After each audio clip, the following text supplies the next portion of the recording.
Welcome to the Don Pod, the supporters podcast. Here's your hosts, Sam and Nate. 3, 2, 1, yeah!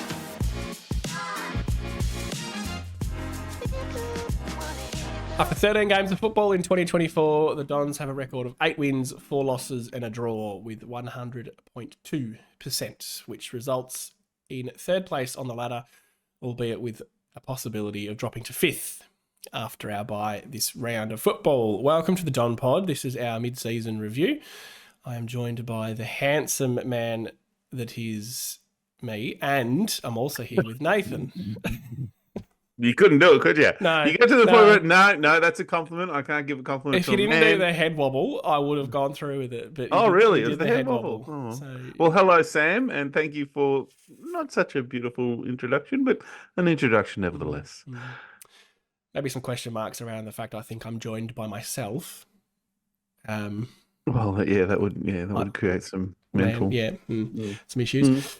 As we say, mid-season has come. It flies by when It's lovely actually to have a week off footy, and not be it's just been stressful. frustrated by a win or The last few weeks, hasn't it? a loss. Yeah, and just do some stuff around the yard. So we come into the bye with 2 losses in succession after, well, that would make it an 8-2 start with the draw. It's interesting because you very rightly pointed out before we hit record, this time last year, so we had the bye in round 14 last year as well, and we had 8 wins. 5 losses, obviously, no draw last year. Yep. And interestingly, the wins last year to this point, or Hawthorn, we've done that. Gold Coast, we lost to this year, albeit we played them in Melbourne last year. Yep. GWS, we beat them at Marvel early last year before they really got going, I'll admit. Beat them this year while they were going. We beat Melbourne and Gather Round. That was probably our best win of last season. We pipped Richmond by a point, but again, that was well and truly before they fell off the cliff. We'd beaten West Coast pretty comfortably over there. We beat North Melbourne, and heading into the bye had beaten Carlton, and again, for all intents, had ruined their season. We'd lost to St Kilda, Collingwood, Geelong, Port Adelaide and Brisbane. So played all of them except Geelong and Brisbane, actually. We haven't played yet. So it's a pretty reasonable comparison. So we're about the same as last year. Is that what we're saying? Well, I think the important thing is to note that we're playing better football. We're playing more sustainable football. However, we were in the 8 until round 18 last year and then started getting hammered. So, I mean, to throw a generic statement out there and a bit of a cliche, how we come out of this bye is going to be pretty important to, well, 1, the rest of our season, 2, our interest levels, and 3, like our belief in this football team and whether or not we have actually improved genuinely. Or if it's just a bit of a facade. What'll be interesting too, just on that thought, is that, we're obviously still, I think we're still in an early stage with Scott, and we're still unsure if he's, I'm saying I don't know if he's still the direction forward. I don't know if that's still the right pick, but it'd be a wonder where were second year with Truck. I remember the first year was a little bit of success, wasn't there? Like the first year we were a little bit up and about. Did he take over in 2020? Was that his first season? Well, this is the Worsfold question, because wasn't he meant to have taken over at some stage with Worsfold, No, I'm talking just by himself when Worsfold left. Absolutely by himself. I do love that you throw these things at me. We spend 10, 15 minutes prepping, and then you throw that at me. His what first happens season is was 2021. we actually start discussing it, and then I'd have a bubble, a thought bubble. His second season was 2022. And I should be able to go to the ladder progression. There we go. Where are we? So we were winless to round 4. And we ended up on 28 points. So we've already beaten in his second year. In his second season. That's when he got sacked. Yep. So we've already gone past that quite significantly. Fair enough then. But in his first year, he was pretty good, wasn't he? His first year we made finals. I believe that was the year we lost to the Stokes. Yep. We ended up with 44 points. So really, like That's what are 11 we on? wins. We're 10 points off that. So So round do we? How do we 13, look at it then? Do we we look at had it that in 20 points. 2021 we were a better team than we have been the last 2 years? Because we haven't had 11 wins the last 2 years. I'm comparing it to now. Yeah, I think we're 3 wins off that. in Rutten's defence, I'd say he probably got shafted a little bit by some recruitment choices. Yep. I'm talking spending picks on Dylan Shield and Yeah. I'm Devon not doubting Smith, which I stand by was a good pick. His body just broke down, which we may or may not have been able to find out for ourselves. But he still had to be. But Well, he has cost to us. have to cost those things. Yep, Yeah. it cost us a fair bit. So for reference, though, that 44 points in 2021. After round 13, we had 20 points and we were 11th. So this is where it's hard because we've been burnt. We were literally in this position last year and we're probably pretty buoyant. I don't remember being quite so positive last year. No. I think we'll move on soon to the stats because the stats say that we're a bit better this year. And the wins we've had are built on better numbers, which is a good thing. Because last year we were atrocious at defending, like absolutely atrocious, and that had been carried through from the year before under the last year of truck, which we were confused at how a defender for a football player who played as a defender his whole career rocks up to a club and doesn't look like he have a defensive mindset as a coach. You know, like we were like, well, shouldn't that be? I don't want to go all full Ross line on us, but. Shouldn't we have somewhere where we defend? We've gone off track here, but when Truck came to the club, I was like, oh my God, a defender. That's so good. He was an All-Australian defender. Yeah. I think he might have missed their flags in the late 90s, but I think he missed them by quite a bit actually, but how good didn't pan out that way. It's worth remembering too, the first 3 rounds of this year, we couldn't defend. That Hawthorn game, we won it. In round 1. Well, that's a good segue. So 107 to 83, we beat Hawthorn. They cut us apart. Yep. And they still kicked 83 points too. Yeah, quite badly, which is like the 3rd or 4th highest. Oh, no, because of the... Yeah, don't worry about it. That was a shit stat, Sam. I thought... I had an idea. I had a thought and it didn't pan out. And that's what you get. We don't edit this, and this is proof. We don't think too much either. I'm leaving that in, yeah. We just go for it. St Kilda, no, sorry, you've got that out of order because wins and losses. Sydney, I think we can reflect on that Sydney loss a little bit and say, well, actually... Apparently they've got the best midfield ever in the competition. Did you see that? No. This is why I think the AFL website is ancestral, because they put an article up about, is Sydney's midfield the best ever? I'm like, oh, come on. Jesus Christ. They haven't even won the flag yet. Like, there's an absolute recency bias there for sure. I think you look at Richmond's of 2017 to 2020 and you look at Brisbane's of the early... I was going backwards in time. You've got Hawthorn that won back-to-back flags. You've got a Geelong midfield that won 2 flags in 4 years. Then you go back to the Brisbanes, the Essendons of 2000. I find it hard to compare eras, which is why I wouldn't want to draw comparisons too much to Essendon and Brisbane. But I could draw comparisons to Richmond and say, I think I'd rather Dusty and Cochin and Prestia. Well, I would see, and I will go back to my time because, you know, I'm older than you. And I will go, well, Brisbane, and I won't mention Essendon because that's biased. But Brisbane had Voss who won a Brownlow, Ackermanis who won Brownlows, and Black who won a Brownlow. Like, you will never come across a midfield that 3 players in it all had Brownlows. That is, well, maybe you will, but I don't know. I don't know every team, but they were phenomenal. Generally, you get 1. They played in 4 premierships, 5. I think 5 in a row or 4 in a row. Did they play? We beat them. They won 3 and then lost to Port Adelaide. Then lost Port, but they didn't play the year before that, did they? No, we beat Melbourne. That was 2000. That's right. Yes. So they were just phenomenal. That team. Last time we were good. Yeah, last time we were good. Yes. The thing there, I don't like comparing eras. I think you can compare Essendon and Brisbane in that time. I don't think 20 years ago is a massive era change. Like, I think the 80s is a different era of football. Well, I think the 90s is a different era of football. But this is a great conversation. We're moving off target. No, it's a great conversation, though. Yeah. If you put If I put Brisbane of 2002 against any team today, Brisbane would beat them. Yeah, and if you put any team now back in Brisbane 2002, it's a different style of football. It's so different. But if I put the 1980s, or the Hawthorn of the 80s, which were dominant, they won 4 or 5 flags. Say so. Yep, they would not beat the Brisbane or even the Richmond of today because they would just run them over the ground. Like the fitness is the difference. It's changed in football. It's not necessarily the skill and the abilities. I think that's got a bit better, but it's just pure fitness. Like the players today are athletes. They just run and run. Like everyone runs 14 kilometers. Whereas in the 80s, the forwards didn't leave the 50. They just, nope. My kind of football. I was born in the wrong era. Well, you look at someone like Plugger. He didn't leave. He kicked 1,300 goals and didn't miss. Yeah. Anyway, I think the point there is maybe a bit premature on the Sydney best midfield ever call. This is why I hate the AFL as the only website now we can find footy news. Yep.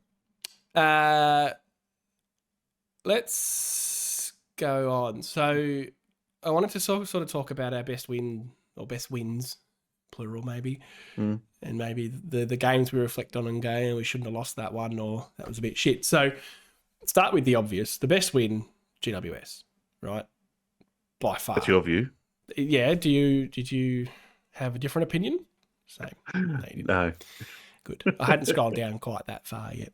I think, though, that if we're talking about it, I thought the Western Bulldogs was a good win.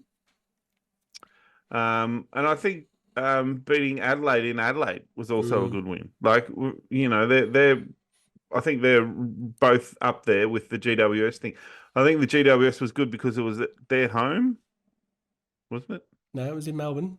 No, it was in Melbourne. See, that Great takes stat. Great number. Well, we were all about the stats here. But I mean, I think the Western Bulldogs and the Adelaide probably I would put as good there. I mean, Western Bulldogs probably are equal with GWS in form. Yeah, I think at the time, it's hard because Adelaide, whereas I thought they were finding some real form at that stage. They'd just beaten Carlton. Mm-hmm. That's right, they did too. Yeah, and they were looking good. And then we went over to play them at home and we beat them and you know, in a close game. That's a good shout. I think the GWS one for me, and you were a bit the same. Was it turning? Was it? Well, we just like them. We like the way they play. They play good football, attractive football, tough football. So they'd only lost 2 games or so by then. They'd done it to us in the first half, and we were able to come out second half and turn it back on them. And I think that was the most impressive part for me. Yep. Going into state and beating a team like Adelaide over there, huge. Yeah. They haven't really. They started to come good, and now they've gone backwards a little bit. So that's why. This falls under the whole. I saw somewhere recently that they said Essendon aren't really that good because they haven't beaten anyone in the 8. And if you look at the 8 right now, that's an accurate statement. But at the time when we played those teams, for example, GWS were, I think, third or fourth. They were third. Yeah. Yep. When we beat who else? St Kilda might have been above in the 8 at round 3, so grain of salt. Bulldogs might have been round 5. Yep. So I think that it's, and we'll wait and see how they all finish at the end of the year too. So I get frustrated with the whole you haven't beaten anyone in the 8 because at a point in time, we can only beat who we play for one. Well, but at a point in time, it should be you haven't beaten anyone in the 8 when you played them because you know GWS might be 6th. But it's such a close competition. We beat them, they're 9th. Yeah. And then you go, we haven't beaten anyone in the 8. But we did, because it frustrates me. No, that's all I just wanted to say is that I think that at the time, I think Adelaide were a form team. I mean, they'd just come on beating Carlton, Anders has said, and we're coming into some form. Reflect on the West Coast game in Perth. Yeah. And they lost to North, which kind of killed my whole theory with them. But they were Melbourne. They were on the improve. They were winning over there. Although now Melbourne don't look so good, so maybe we should stop. This is the thing. So the whole top 8 argument, let's do that at the end of the year and go, well, shit, GWS didn't even make the 8. So that win now on reflection looks like it's a bit worse or whatever. Just the 4 losses, and quite obviously by far the worst of the bunch was the Port Adelaide game. However, I will say that likely fixed a fair few issues for us. We didn't lose for the better part of 2 months after that. Mm-hmm. It seemed to fix up our defensive issues. It really seemed to get the edge to the front and to be the whole thing with the Essendon Football Club. So, I probably have felt that our worst loss was the Gold Coast one. With the things like, I think with all the stats in that game too showed that, we had more inside 50s and you can say the same for the Carlton game, but I think Carlton are a more polished team, I believe, than Gold Coast. So I think we needed to win one of the Carlton or Gold Coast game to maybe prove to me that we were maybe not as bad as or where I think we are at. And I think losing the Gold Coast one, possibly the way we did, really frustrated me. Whereas I would have handled the Carlton one. I rate Carlton. I think statistically, I think they're the second best team in the competition at the moment, aren't they? well, And they're second on the ladder-wise. ladder, so Yeah. So can't argue that one I can accept. Whereas Gold Coast, they came to Victoria again last week and lost to this who'd they lose to last St week? Kilda, yes, you're right. St Kilda, yeah. Shouldn't have, mind you, but the Mac But they Andrews did. free kick. They still do. It doesn't matter. It's a good point, but when we did the Gold Coast review, I joked that they're like a 10-goal worse side away from home. And there's an actual stat that they're genuinely a 12-goal better side at home than they are away. Really? Yes. Phenomenal. So I think we play them again. So we'll get the chance to play them away from home, and that will be interesting. It's later on in the year, which we're still a little bit worried about how we finish seasons. Yep. But I think the worst loss in terms of performance, Port Adelaide by far. I think the frustration comes with the Carlton and Gold Coast game because you'd sit there and go, Gold Coast, we should have won. We had enough chances. We were inaccurate. We should have beaten them. Yep. Carlton beat us by enough that I'm comfortable that they deserve to win, but we played well enough to at least be in that game, if not have a chance to win it. So I agree. And then they're the frustrating ones. The last one I want to quickly mention is the Collingwood game that we both went to together, held hands. Now, I nearly take that as a good win at the moment, at this halfway mark. Because it was in front of a big crowd. Yes, it was against a team that we all rate as, one of the better teams. They're probably third or fourth best form team at the moment. And we did everything as bad as well as we could in that game, except for a few set shots. Set shots right at the end. Right at the end. If Langford or there's another one too there. If they'd kicked those goals, then we would have snuck away with that little win there that would have just made us so joyous. Imagine that if we'd had that as a win, we'd be like, well, that would just be so different, I think, our view of ourselves. But I think it's hard because it would have changed the perspective at the time. But the games against West Coast, North Melbourne, Richmond, Gold Coast, Carlton, leading into the bye, I think we'd still be sitting here going, we're still not really sure because we've played poorly for a month, really, and got away with 2 wins. So I'm cautious not to take draws as wins because it's just a bit of a shit mentality that, we didn't lose. It may as well be a win. We drew when we had chances to win it, so we should be... Yeah, but I don't take it... I'll just say that we played really well against a very good opposition. Okay. And so that's all I wanted. That's how I feel about it. That I feel it was, and I felt this at the time. I felt it as a real positive draw. Like sometimes I think some draws you sort of feel like, we got away with well, we should have won that. Whereas that one I just felt really positive about it. It's a very soccer attitude. Yeah. You score a late equaliser, you feel like a win. The opposition feels like a loss. Yeah, that's right. It has a vibe. It took me a long time to decide how I felt about that draw. Like I really couldn't sort of agree with how I felt. But I ended up about the same, and we got the medal, so we should have got the extra point for that. That's right, we got the medal. That's class as a win then, isn't it? Yeah, even though I just said I shouldn't do that, but We did, though.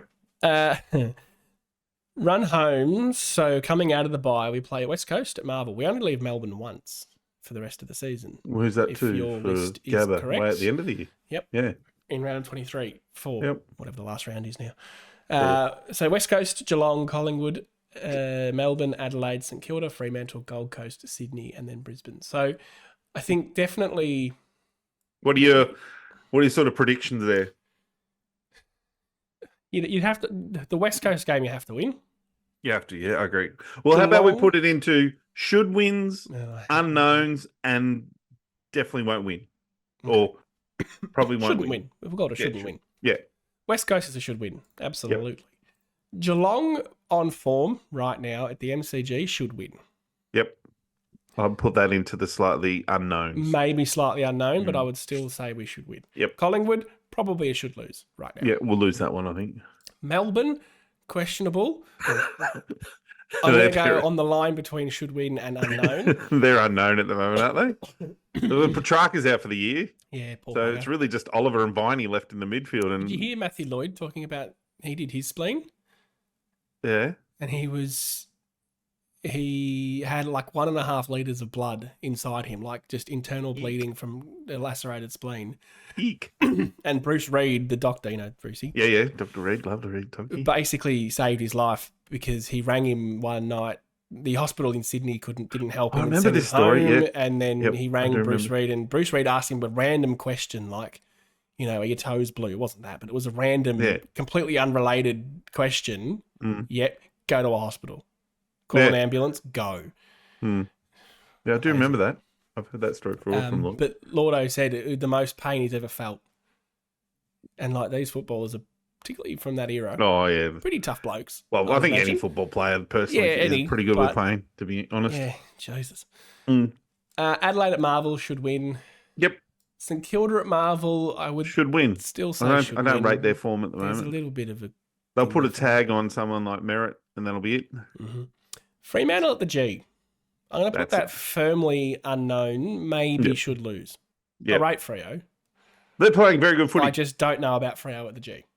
That's the only question mark I've got, really. Gold Coast at Marvel should win. Sydney at Marvel should lose. Brisbane should lose, probably, up there. Depends on how they finish the year. I don't think it all put us as favourite. I think that they're finding their form again. St Kilda last night, they looked pretty good. The scoreboard was made to look pretty respectable. Yeah, I think they're back. I think they'll have a very good second half of the year. So what are we saying in there? There is we're saying three, 4 should wins. Four should wins, but I'll put it as 3. Because there'll be one we will slip. Yeah, but we'll probably win one we shouldn't. But say we win 3 more or 4 more. That puts us to 12 wins. Gets us 12 wins, which puts us in the 8. Well, maybe. On normal, yeah. But there's an extra game now, remember. So puts us very close to the 8 then. I don't want to finish 7th and 8th. Yeah, I know. Fall out. I know, 100%. I don't want to finish there either, but I'm just saying that's what we're kind of predicting. Yeah. All right. Well, we'll do a final prediction at the end of this, so we can move swiftly along. Yep. You've got a great stat here. AFL debutants so far this year. The Essendon Football Club have 1. That was Dreamtime through only circumstances of Jones he's only played suspended, the one game too. Yep. And that was Nate Caddy, which was the equal lowest with first place Sydney, second place Carlton. We're third place, I guess, is the way you could look at it, but that's one element, that's one aspect. Yep, I don't agree with it. Who would you have debuted given the opportunity? Where do you see the chance that we could have had another debutant come in? Well, I guess for me, someone like Hayes, I thought could have played a game when he was in that really good form. Yep. There was also the other Roberts. No, not Robertson. Is it Robertson? No, Roberts, just Roberts. Yeah, Roberts. I guess the point here is, and you might be right. Maybe there's no one. Maybe that's an issue. My concern with Brad Scott, what I read about him from North Melbourne, his time at North Melbourne, was that he didn't play kids. And that it left North Melbourne, when he left them, so began their massive decline. That because he'd left the club pretty old and pretty useless. They plodded along for a few years afterwards at that, but then they really hit, what they are in now. And my concern about us is that third is a ridiculous position for us to be in. Obviously, I think we agree with that. And that my concern is that I would like to still see us playing kids and giving opportunity to players. And this goes to what we've talked about in the last few weeks about like the decisions by the coaches about playing players out of positions for half a game to then shift them back in the other half. Mm-hmm. Why not just either play them in their actual position or play someone else in a different position and see what? Yeah. I think you're So right. that's my only concern is that I'm just like, I hope we don't get to another year or two ahead of ourselves and we've not really played any kids or we're not playing. But I'll throw the other one out there. He's not a debutant, but Nick Bryant, I think, should have played a lot more football this year than he has with Draper being out, because I think if he's good enough or not, it doesn't really matter. It's about finding out over a period of time. Yeah. Because Goldstein is 35 years old and cannot go on much longer. His body is surely breaking down. Like, his football in the last month has been worse than his first month. Mm. And Draper's still maybe a week or two away. I don't know. Maybe he'll come back after the Well, bye. it's only a week, so he should be back after the bye. I think So they'll just play the two of them. We've done the Goldstein-Bryan thing to death, so let's not go too much in there. No, but that's all I'm saying is a concern. Your point is valid. Mm. I would, in devil's advocate, in Scott's defence, I don't know how I feel about Brad Scott. I'm pretty happy right now, to be honest, because we're playing sustainable, good football. I think in his defence, it's a fairly young team already, so you could argue that you don't need to play debutants because your core, Durham, Caldwell, Jones, Zach Reed was playing, let's be honest, is pretty young anyway. So maybe there's a shout there not to play too many debutants, because then we lose a lot of experience, or we go maybe too far in that inexperienced region. And that's a valid point. We almost definitely would have had another debutant in Al Hawley, Saad. Yep. After the bye, but he's just big fat sucks balls, and I mean the situation big fat sucks balls. He doesn't, I'm sure. He doesn't suck might. big I don't. fat balls. We don't have a problem with that. Dig yourself a hole. Not that there's anything wrong with that. No, there's nothing wrong with that. If whatever you do in your private life, he would have played after the bye. I'm sure of it. That game in the VFL was an all-timer. Oh yeah. But I can see that there wasn't really an opportunity. I think you're right with Hayes. We missed the chance to play him when he was in form. Paddy Voss last year. Roberts had a bit of a run of form, but again, I'm okay. He's a first-year player. Hayes has been on the list for a few years, so I reckon there's a bit more of an argument for him. Yep. Otherwise, again, our core's pretty young, so maybe you just get away with it. And Brad Scott took North in a pretty average list at North, I got to be honest, to 2 prelims. If he can get us to do that, well, I mean, at this point, you'd almost build him a statue, given what we've been through. The attitude, but yeah, I get your point. So I don't have a huge issue with it. It's not like we're playing a bunch of 31-year-olds at the expense of playing these kids. No, you're right. But I'm putting it out there as a flag. It's a valid flag. Yeah, to say I will keep an eye on this. And in the second half of the year, we'll see how we go. If we keep playing the same players and we keep losing, I'll be like, well, I don't know. I think you're right in that the biggest issue is the Goldstein one, because that's the greatest source of frustration. And I've actually got a great stat on Goldie later on that he, in terms of hit-outs to advantage, is 19th. Which means that there's a club with 2 ruckmen. I had to think when you said that. I went, hang on, 19. There's 18 teams, yeah. So there's 18 clubs in front of us, and then another guy gets this. Somebody's backup ruckman. Port Adelaide actually have 3 ruckmen in the top 18 because they've had to play through. Yeah, they've had to play, and they've all been pretty good. And but it's quite funny. Again, anyway, I won't go into it. Yeah, all right. Let's move into some stats. The numbers that drive how we feel about this football club. Yep. This is all averages. I need to make that clear. It's hard at the moment to do totals because teams have had buys, teams haven't had buys, so it's all based on averages. Just on that too, I think that another point that should be made is that we've played 13 games straight, whereas Sydney and those other clubs... there's teams that have had 2 buys before a team's had 1. Yeah, there's been a lot of talk about that, and I highly doubt the AFL will ever do that again. But I think it's a valid point. Very valid point. Yeah, because we've come 13 straight games. We're coming into our break now, whereas Sydney, who got that dream little fucking half a shitty game at the start and then a break a few weeks later. Well, Anyway. even both of our most recent opponents, Carlton and Gold Coast, have both had a bye Yeah, that's right. already this season. So, yeah, it's a valid point. So, for stats, so this is team stats to start with. Disposals, we averaged 376.2. That is the most irrelevant number ever. However, we are third in the competition. So we have the third most amount of football. And that's a good one for fantasy people out there. We're not a bad team to pick because we get a lot of touches. We average 94 marks a game. That puts us at number 6. We averaged 38.1 hitouts, which puts us number 9. We averaged 15.6 frees against, which is rank 1 or rank 18, depending how you look at it, the good one. We give away less free kicks than anyone else in the competition. That's a good point. Which is, I thought was pretty cool. Yep. We were top of the free kick differential, but the frees for seem to have dried up as the season's gone on. For clearances, we're ranked 11th. Centre clearances, we're ranked 8th. Stoppage clearances, we're ranked 15th. So a real fall-off from the start of the season where we were generating a lot of scores, particularly from centre clearances. Think of that Anzac Day game against Collingwood. We kicked the first 4 goals of the game. I reckon 3 of them were from centre clearance. Yeah. And I think that's a concerning number, like, because as you said, in the start of the year, first 5 or 6 games, whatever it was, we were top 2. In the last 6, that's really has fallen away a lot, and it's a concern. And I can't really put it down to Parrish because he hasn't played he didn't much. Play at the start, and then he did play.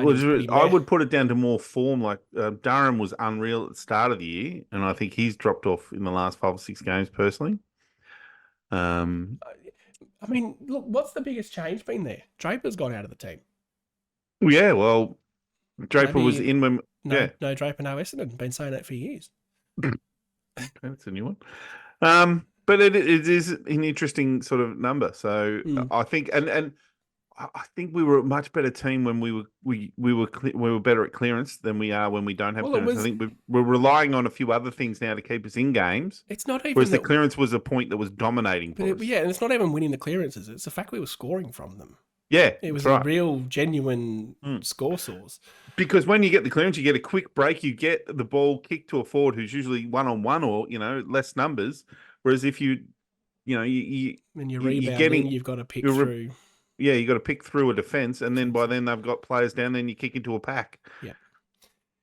Well, we do. Yeah, well, the final stat I've got here is inside 50. So we're averaging 56.5, which is actually third in the competition. We get more ball inside 50 than Sydney.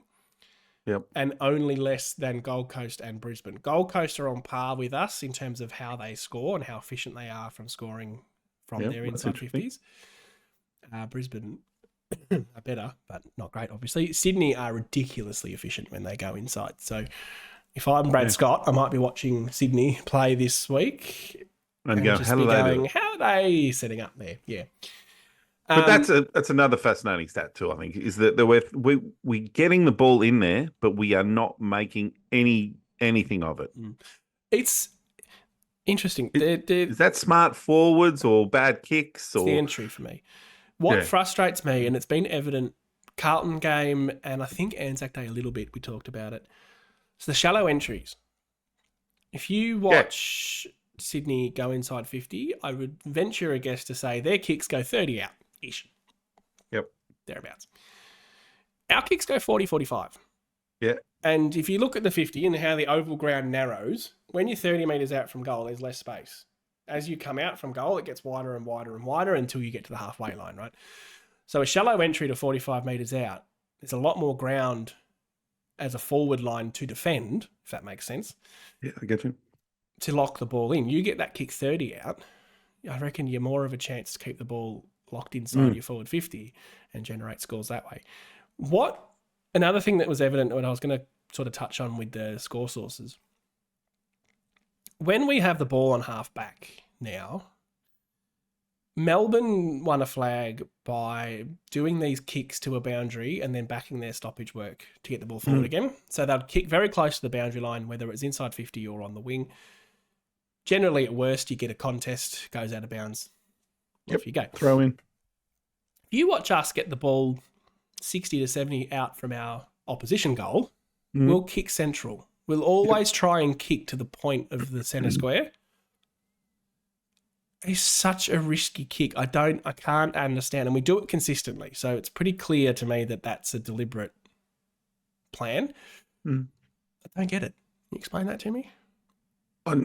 No, I can't. I know we're a team that's trying to, carry the ball or transfer the ball through the midfield because we're trying to get it in there quickly. But when you can't do that and when you have to bomb down the line, what's the high percentage kick? The high percentage kick's to the boundary line. The boundary. Right? Yeah, you're trying to chase the boundary because you're trying to play you're trying to play a null, sort of game. Whereas worst result, if they get the ball back, you're in a good defensive position. If you don't get the ball back and it goes out of bounds, it's in a neutral position and you're backing your stoppage work to get the ball forward. That's what I mean. Whereas the ball comes to ground. Simple strategy, yeah. And they're gone and we concede a lot of goals and scores from turnovers. So it's an odd one. I'd love to sort of phone up Brad Scott and be like, what's that for? I'd love to have a chat to Brad Scott. Oh, God, I'd ask him some fucking questions. You'd be rude, though, I think. I would not be rude. Well, what is it rude to ask? Is it rude to ask the actual question that nobody asks? Like, but you wouldn't ask it. Why does Brad Kelly go forward? Oh, Brad Kelly. Brad Kelly. I went to school with Brad Kelly. That's what happened there. Yeah, it was a Brad Kelly. Listening? Go, Brad. Shout out Bombers man too. Brad was. You might be listening. Yeah. Go, Brad. The reunion coming up, 30 year. Jeez, you're old. How? No. What were you going to say? How are we friends? How did this happen? Because I'm getting cool and you're not, and you need people like me in your life. It's really funny when we don't have football to talk about how we got nothing. How we just sit here in silence. We go to cricket. Cricket, yeah. Or you Sam talk tries about... to talk soccer and I go, fuck off with your soccer. Yet you'll sit there for 3 weeks and talk about buying a barbecue. It's all about research, Sam, when you're making those purchases. Anyway, move on to some players. I think this is where we get the most interesting part of this, is what the players have done. So I'll ask you a question of who you think the most improved player at the Essendon Football Club is. And this is actually a tough question. Yeah, it is. You've asked. Yeah. Sorry, not too much radio silence. You're gonna do it again. I'm gonna ask you. I thought you said I'm gonna ask you. No, I'm gonna ask you. So fucking answer it, you clown. Anyone not watching that on YouTube, that would have been a really awkward silence. Silence was. I was waiting for the question then. Okay, who is our most improved player? Dickhead. Just a minute. Just compose yourself. Most improved player. Yes. Who is it? In case you missed the question. Who do you think? Do you think we should answer the question of who? No. Jesus, a hard one. Nick Martin has had who's gone to another level this year. I'd almost have him in the gone backwards category. Oh, really? Okay, yeah. That's fascinating. Caldwell, I think, has been really good this year. I think Perkins has been very good this year. But the player I'm going to throw out as the most improved, and this hurts because I don't think he's been very good in the last few weeks, is Sam Durham. He's the game against Bulldogs. I don't think we need to talk that too much. His first 5 or 6 games showed that he has potential to be a very elite midfielder. Like, he's got attributes I quite like.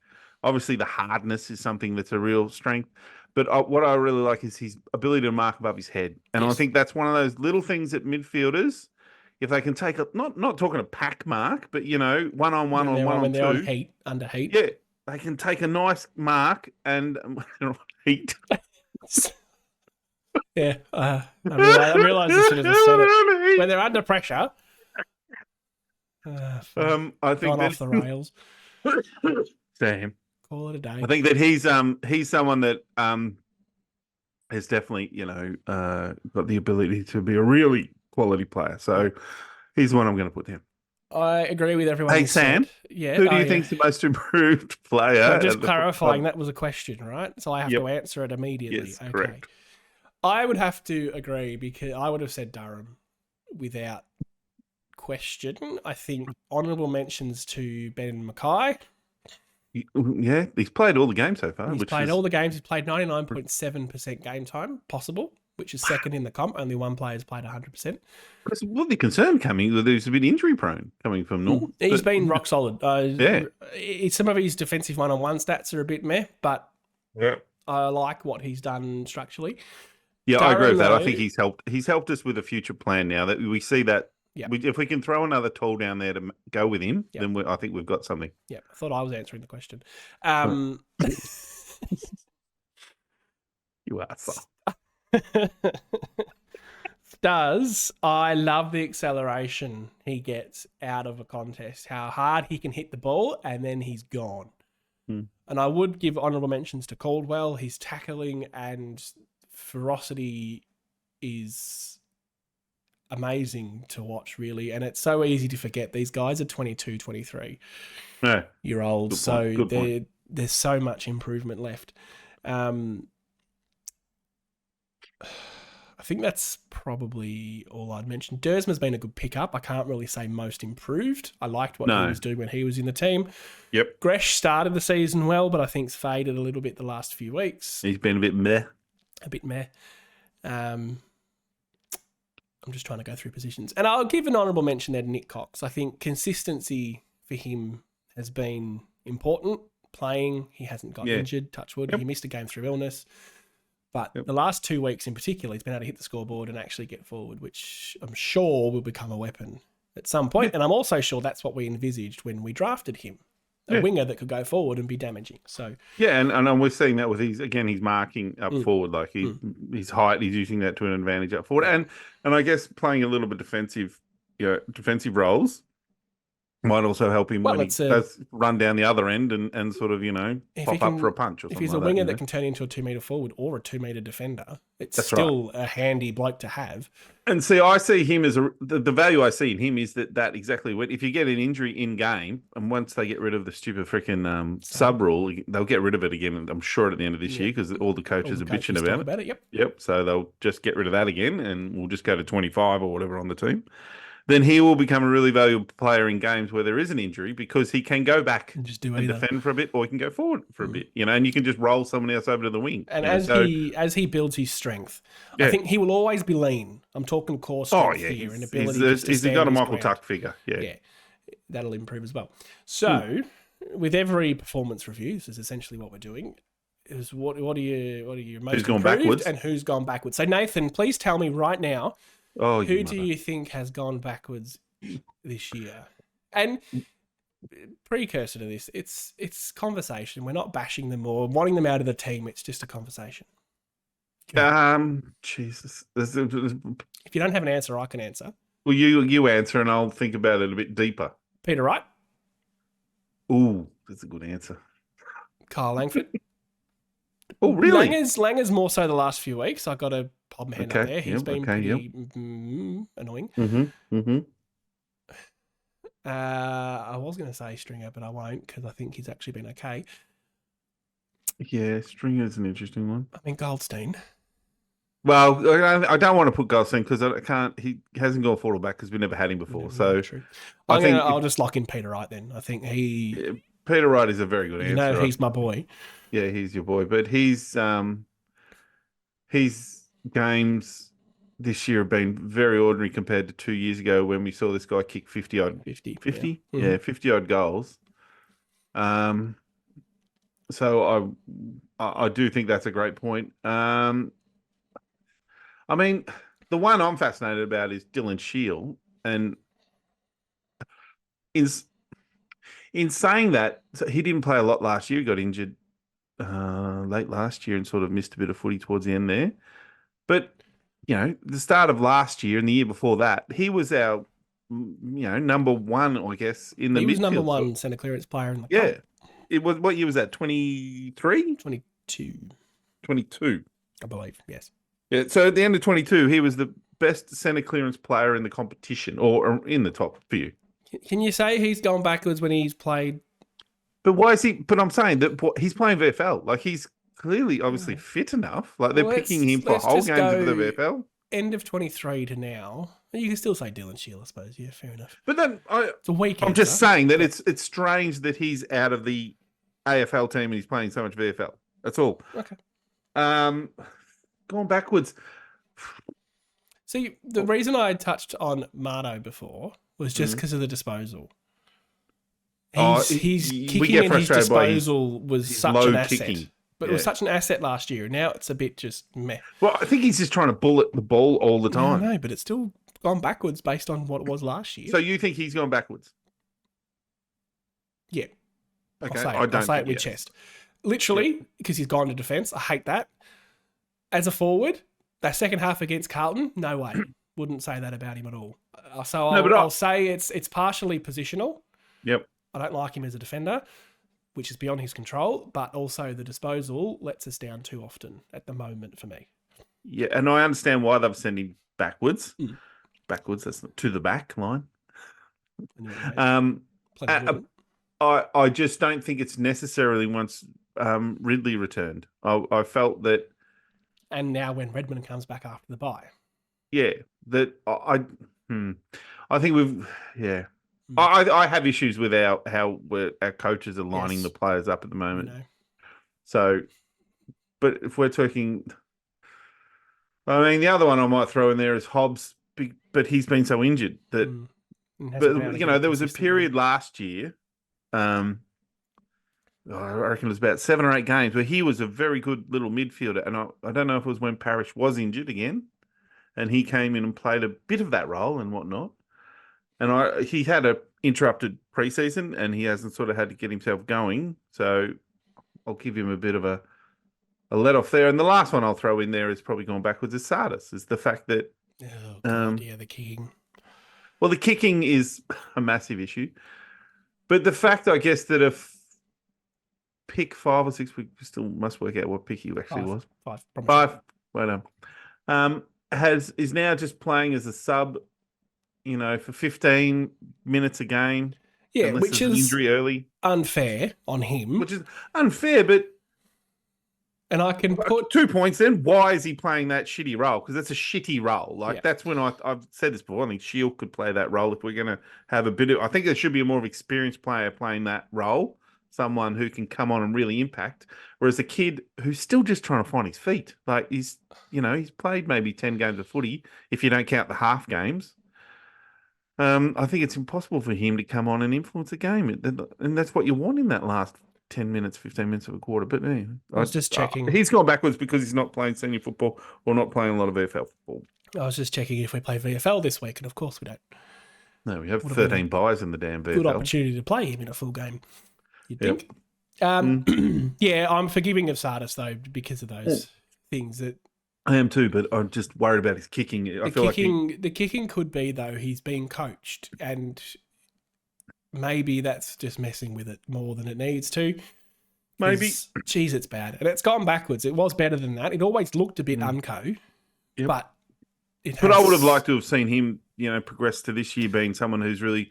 Not dominating games or anything, but really starting to see some games where he's getting 20 possessions and kicking it up. He had the run. He had 2 games in the VFL where he got 39 and 30 something. Yep.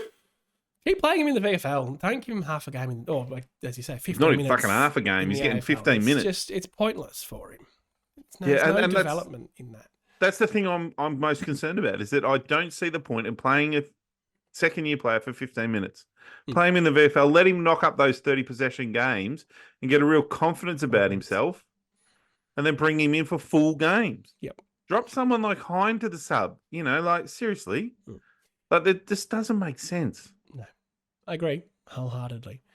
So some player numbers and player stats then. So I've got a list of goal kickers, and I've only included players with double-digit goals because no one cares about Jordan Ridley who's kicked 1 goal. Let's be real. I mean, I care about Jordan Ridley, but not that he's kicked 1 goal. For the interest of the goal kicking stat. So Langers has kicked 28, which is equal 6th in the Coleman. And he's gone backwards for you. Yep, because his kicking has gone to shit the last month and a half. It has. Jakey Stringer's kicked 24, which is equal 9th in the Coleman, and then it falls away quite dramatically to Peter Wright, who's kicked 13, and Gresham, Guelphy, and Jones, who have kicked 11.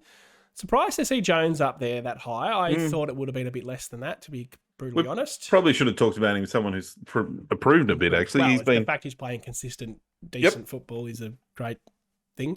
But that right 13 looks really bad right there. Like, At the moment, he might only kick 25 goals for the year, and that I reckon that is a massive disappointment. And I'll give him a little bit of an out because he's rucking, but I'd still expect more than that. For sure. But then this is when I'll go back to the coaches and say, well, what's the point of him rucking? Yep. Leave the coaches What do we alone. see him as? A forward or a fucking ruckman? What did they do to you? What? Poor coaches are on your radar. Oh, they're on my radar. And you are just going off. We've hit the 50-minute mark, so I've just got to get comfortable because as you watch my posture as it goes on, it gets worse and worse and worse. Another short podcast from us. Yeah. Martin's averaging 29.8, which is 8th in the AFL. Big whoop. Jordan Ridley, and I'm well aware this is absolute shithousery, is number 1 in the AFL for average marks at 10. Because he's played 3 games. He's played like 3 In games. the first one, he had Took 12 an or whatever. astronomical amount in the first game, yes. Yep. Jai Caldwell is 8th in the AFL for total tackles. And that's a great stat. I love that stat from Jai. 19th if you do it averages, but why would Yep. I when I can say he's 8th? The best average is actually Setterfield, who's 11th in the comp as far as average tackles go. Just thought it was pretty good. And he was a bit shit against Carlton, I'll be honest, but that we were looking forward to him coming back in, and that sort of gives a bit of reason as to why we were excited to have him back. Yep. That wasn't the words I was looking for, but it worked. They're the words that came out. So, the big one, and we touched on this earlier, how our clearance work seems to have gone backwards. Mm-hmm. We have no one, not a single player in the top 20 clearance players in the AFL. Yep, and I'll just to stop there, and I'll reiterate that Shield, who was the number 1 in 2023, or number 2, whatever you said he was, is not playing in that team, and that seems to be our biggest issue at the moment. Now, I'm not saying Shield's the answer, but you would think that at the moment with Parrish out, that I would probably be giving him a game. But anyway, there was a shout for him to be sub a while ago for that very reason. Our best clearance player by averages is Will Setterfield, and he's ranked equal 29th. Oh God, that's horrible in the competition. For total clearances, it's Merritt with 65, who is ranked equal 27th. And he's barely been playing, in that role. So the averages, Merritt's got an average of 5. Nick Bryan's got an average of 4. He's one game, but it's still an average. That's how it works. That's right. That's how it works. Durham 3.9, Caldwell 3.7, Parrish 3.7, Draper 3.2, Perkins 3.2, Goldstein 2.8, and then Stringer 2.1. So some really low numbers there. Yeah, some shit numbers there. Three clearances a game is shit. To have for midfielders, in terms of averages, to not have anyone in the top 28. Yeah. And there's equals in that. I don't actually know how that works, but there's like 3 players on equal 29. So there might even be more. I don't know. Yep. It's just a bit... We've got to fix that because is that so? We'll get to this probably at another stage, but is that something we look at for next year? Like, are we looking at? Is that a problem? Like, it's a no. I mean, when I say look at, like, do we look at players to replace that, or is that are we looking at improving? I'm going to ask you that question later. Not now. Don't answer it now. That's fine. I'm going to ask you later on, just to clear up. I'm not asking you right now. You make one mistake.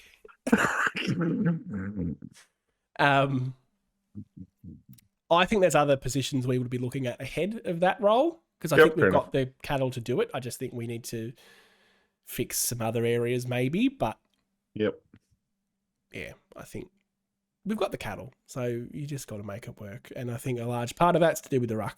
So yeah, but needs attention at Brad Scott.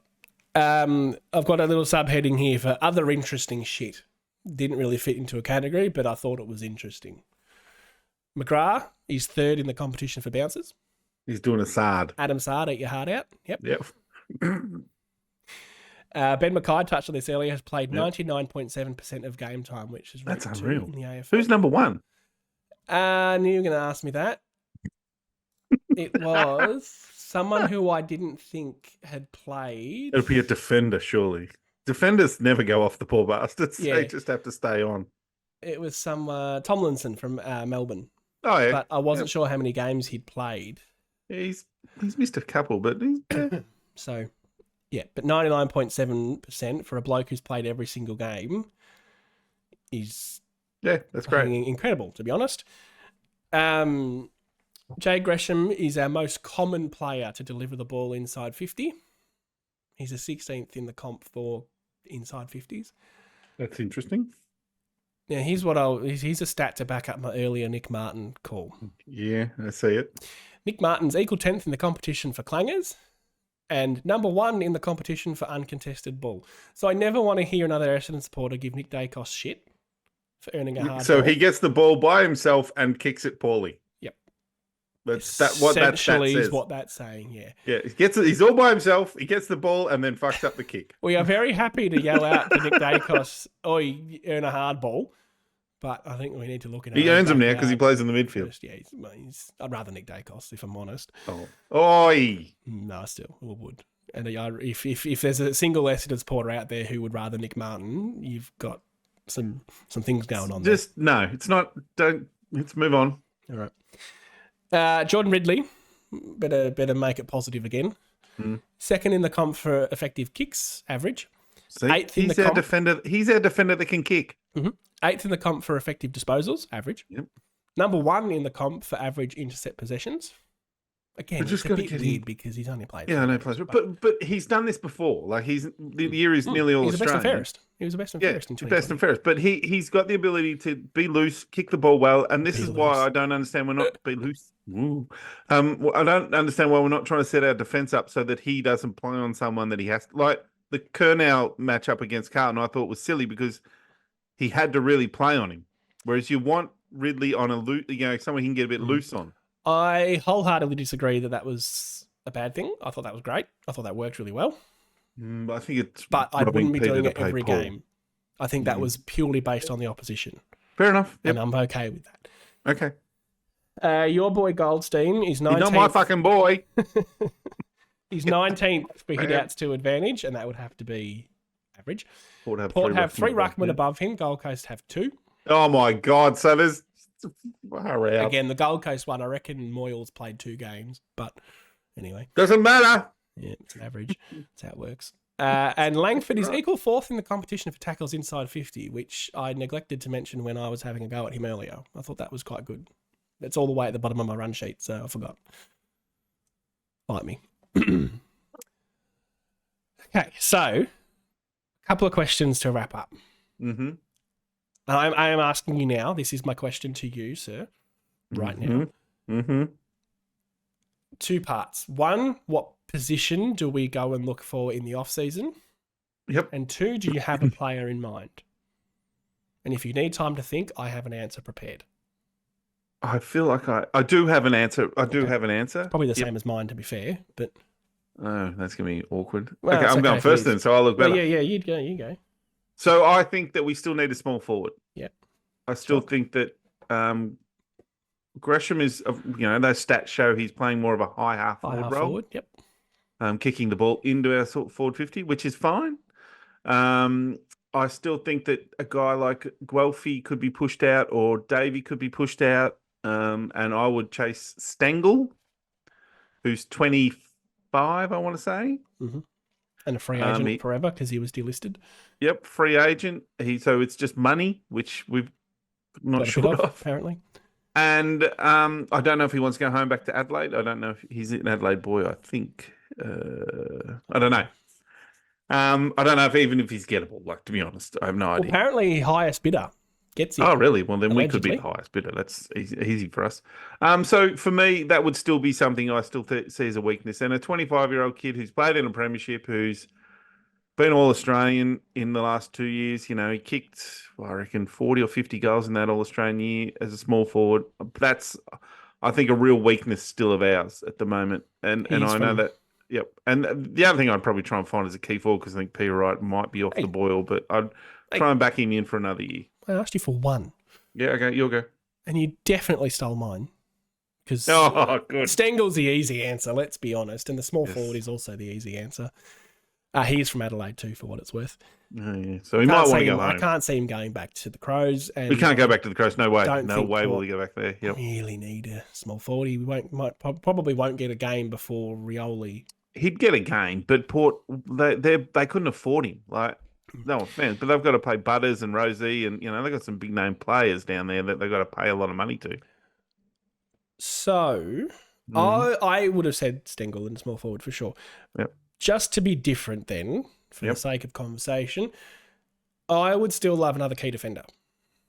Yeah. An improvement on Laverde, acknowledging that I know that position is Zach Reed's, but we can't keep doing this. Zach Reed comes in, gets injured, then we have to play Laverde. So the concern is Zach Reed ever going to play a lot of footy? Yeah. Well, it makes it hard to go out and get someone because you've either got to say to Zach Reed, well, you're not going to play every game, or you've got to say to the player you're chasing, you're not going to play every game. Nick Bryant.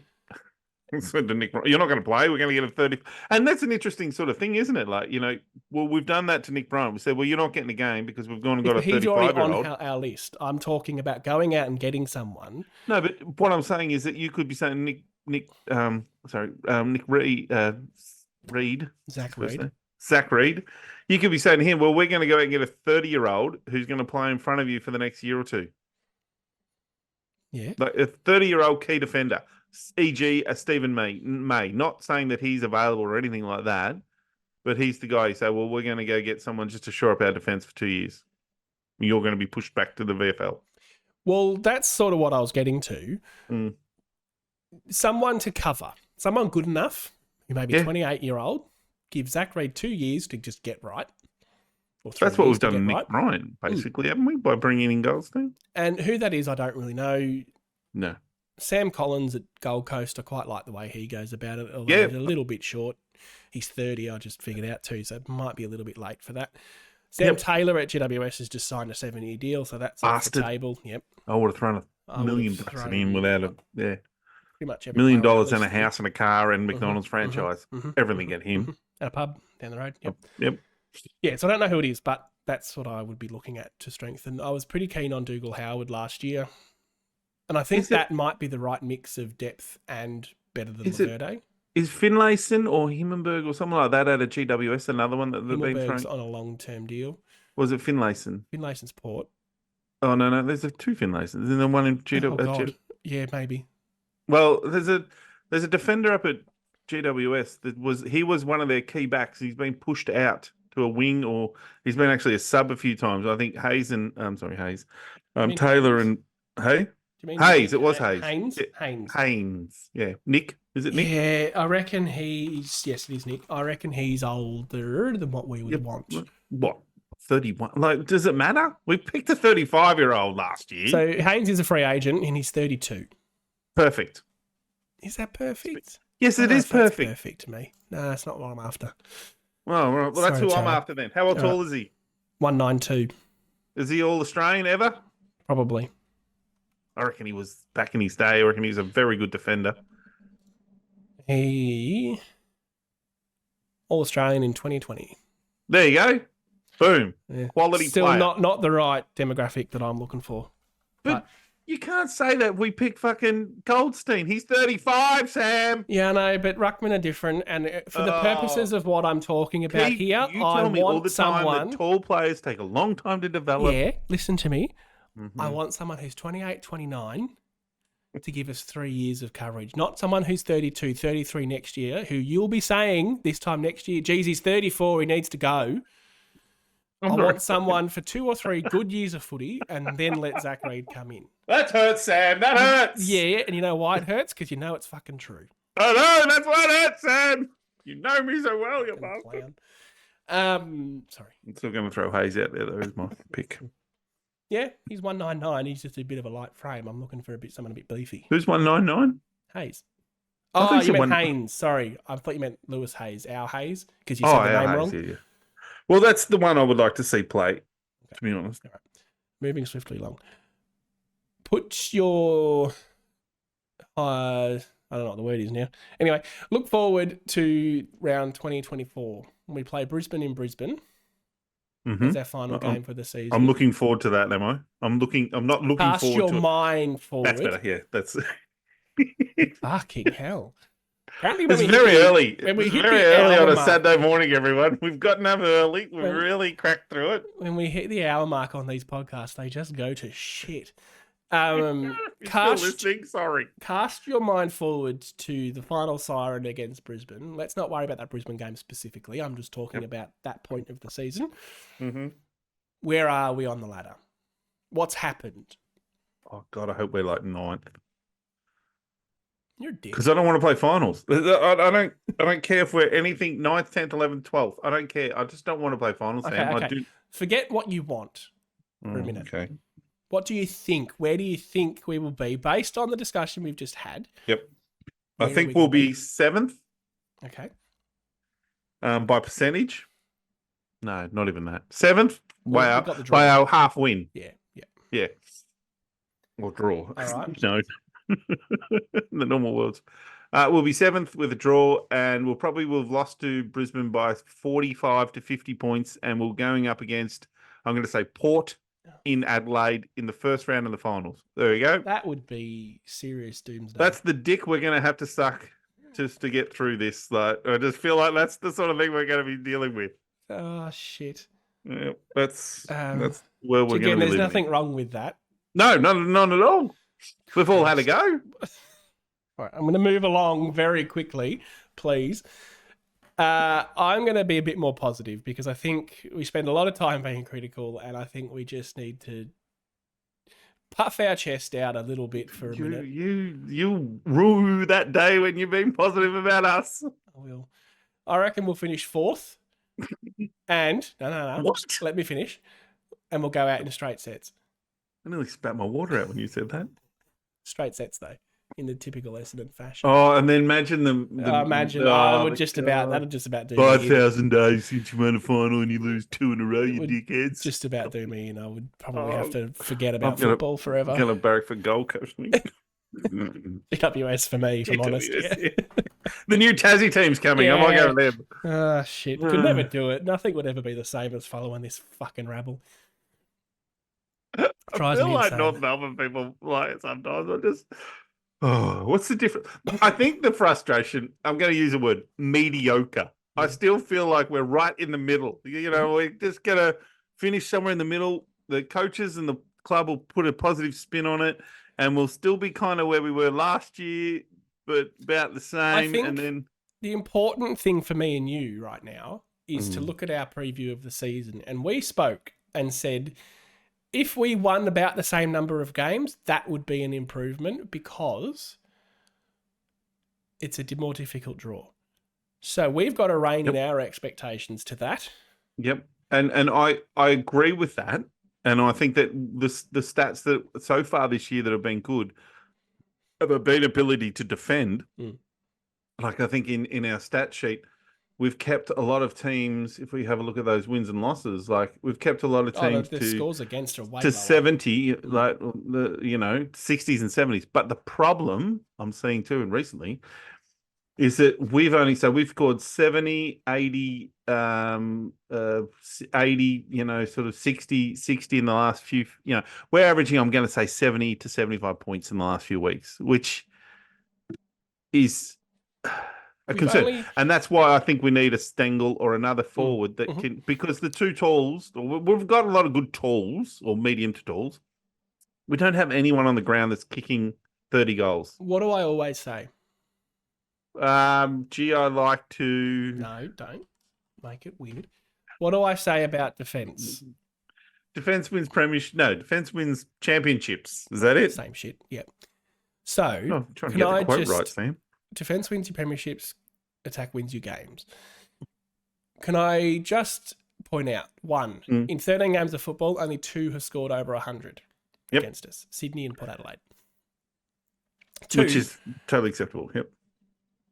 I fully accept that we need to get defence right first. Okay, that's completely fine. And that's the only argument I would have made for getting Ross Lyon. However, gross. You look at their percentage. Ours isn't great. 100.2 at third on the ladder is bizarre. Yep. St Kilda's is 92.2. Yeah. So they're not finding that balance at all. I think, no, their balance is way too far to defend. If I was to make a positive spin on what you said about our scores, is that our balance is a bit more. Yeah, I agree. That we might not be scoring, but we're not getting conceding flogged. an awful lot. That's right. Yeah. So I agree with that. And that's That is a tick, and that's what I'm saying. That this year, that's the positive at the moment. The numbers, That's the growth. yeah, the growth is that we're defending better by keeping teams scoring less, but we need to score a bit more. But hopefully that'll come. For sure. Right. That might just about Was that 2 hours? just an hour and 10. Not too bad. Mm. That might wrap us up then. If you've made it this far, if you didn't, We thank you apologise for tuning in.